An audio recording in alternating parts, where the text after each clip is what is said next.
Getting government funding for those who are retired is becoming harder and harder to get, while inflation brings the price of necessities to an all-time high.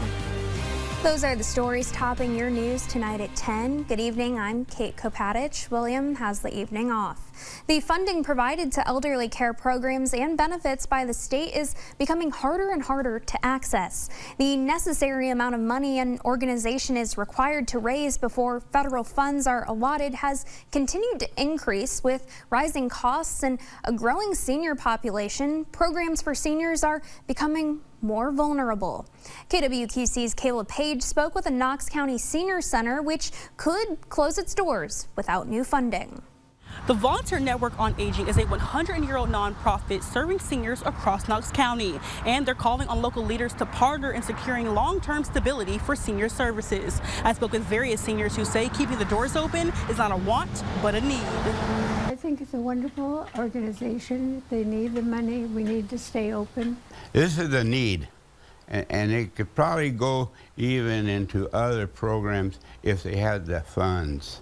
After years of outreach to city and county officials, VNA has now mobilized a grassroots effort to gain the local funding necessary to unlock over $700,000 in federal Title III dollars, funding that directly supports meals, counseling, and essential services for seniors all across Knox County.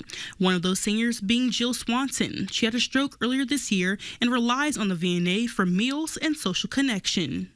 What would happen if it closed? Well, people would be alone. And that's the hardest part of getting older, I think.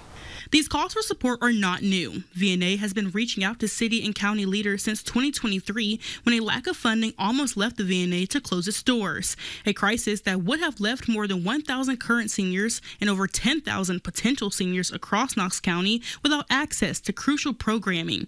Sam Leon has utilized the VNA for over 2 years and says the resources provided are essential for his overall well-being. I'm at the point now that I do need the VA or VNA for my meals. I'm single. My wife passed away 5 years ago, and it's tough warming water up when you don't know how to warm it up. You know what I mean? But you learn. And this place is a learning place, too. Over the past 4 years, Title III funding itself has grown, and with it, so has the required 15% local cash match. What was once about $40,000 has now tripled to nearly $120,000, something Sam Larson, who utilizes the programs and resources provided, says has been a growing issue. It's a result, basically, of the COVID pandemic 3 years ago. So we're still recovering from that. Each year, VNA has found a way to meet that match, but doing so has become harder and harder, leaving seniors in limbo until the very last second while stopgap solutions were pulled together. For the executive director of the VNA, it's also a personal matter.